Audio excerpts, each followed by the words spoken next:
বাংলাদেশ জাতীয়তাবাদী দলের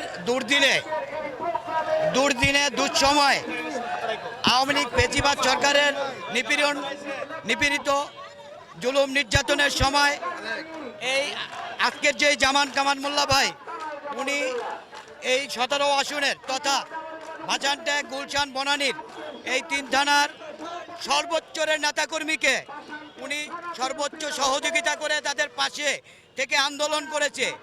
আমরা চাই ভারপ্রাপ্ত চেয়ারম্যান বাংলাদেশ জাতীয়তাবাদী দল থেকে আমাদের একজন কাছের একজন নেতা এবং দুঃসময় দুর্দিনে যেই নেতা আমাদের পাশে এবং রাজপথে ছিল, আমরা তাকে এই 17 আসনের নির্বাচনে দেখতে চাই। আমরা ধানের শীষের প্রতীক নিয়ে জামান ভাই নির্বাচন করবে। 17 আসনের সর্বোচ্চের জনগণ তার পাশে থেকে তাকে ভোট দিয়ে ধানের শীষে জয়যুক্ত করবে।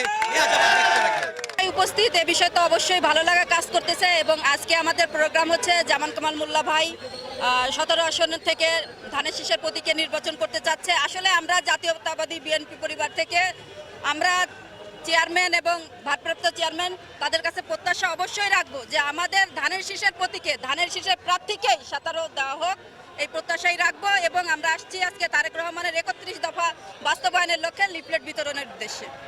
এই জামান কামাল মোল্লা জাতীয়তাবাদী দলের নেতাকর্মীদের পাশে ছিল এবং এই 17 আসনের সর্বোত্তরের জনগণের পাশে জামান কামাল মোল্লা ছিল এবং থাকবে।